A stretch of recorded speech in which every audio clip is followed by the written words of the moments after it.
সুদীৰ্ঘ ৮ বছৰৰ অৱশেষত বহু প্ৰতীক্ষাৰ অন্ত পেলাই আজিৰে পৰা আৰম্ভ হ'বলৈ গৈ আছে চেম্পিয়নছ ট্ৰফি।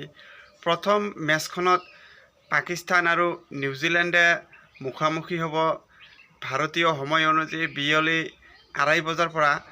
আৰু ভাৰতীয় দলে অহা কাইলৈ বাংলাদেশৰ বিৰুদ্ধে নিজৰ অভিযান আৰম্ভ কৰিব।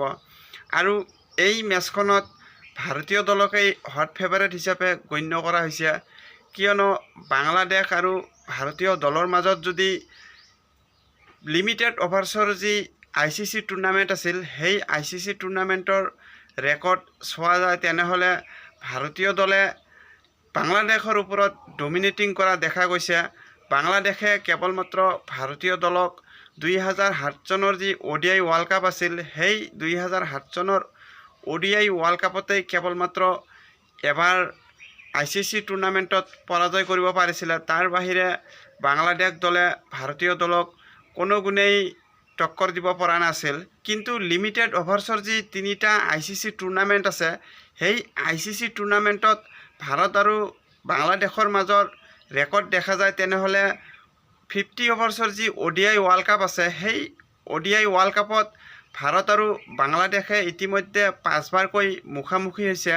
আৰু 5বাৰৰ ভিতৰত ভাৰতীয় দলে 4বাৰেই বাংলাদেশক পৰাস্ত কৰাৰ বিপৰীতে কেৱল মাত্ৰ এবাৰহে বাংলাদেশৰ হাতত ভাৰতীয় দলে পৰাস্ত হৈছিল। আৰু যদি T20 ৱৰ্ল্ড কাপৰ ৰেকৰ্ড দেখা যায় তেনেহ'লে T20 ৱৰ্ল্ড কাপত ভাৰতীয় দলে একেবাৰে আধিপত্য বজাই ৰাখিছে।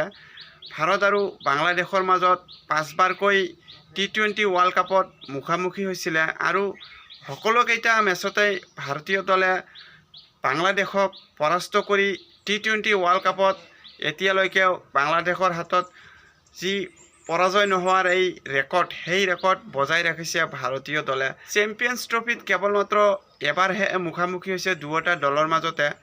আৰু এই এবাৰৰ মুখামুখিত ভাৰতীয় দলে বাংলাদেশক অতি সহজতেই পৰাস্ত কৰিছিলে।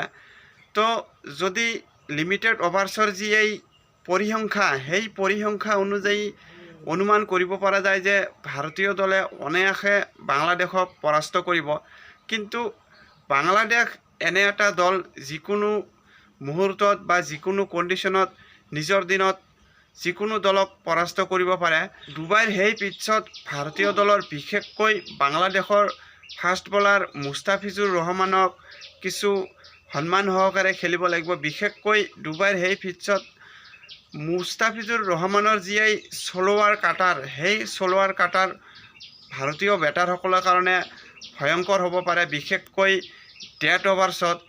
আৰু ভাৰতীয় দলৰ বেটাৰসকলে প্লেন অনুযায়ী যদি সন্মুখীন কৰে তেনেহ'লে ভাৰতীয় দলৰ বেটাৰসকলে কোনো ধৰণৰ সমস্যাৰ সন্মুখীন নহ'ব। আৰু বিশেষকৈ যদি টপ অৰ্ডাৰৰ পৰা ডাঙৰ ৰান আহে আৰু প্ৰথমতে যদি ভাল এটা পাৰ্টনাৰশ্বিপ আহি যায় তেনেহ'লে ভাৰতীয় দলে নিশ্চয়কৈ প্ৰথম মেচত বাংলাদেশক অতি সহজতে পৰাস্ত কৰি এই চেম্পিয়নছ ট্ৰফিৰ যি অভিযান সফলৰূপে আৰম্ভ কৰক, তাৰে কামনা কৰিলোঁ। ধন্যবাদ।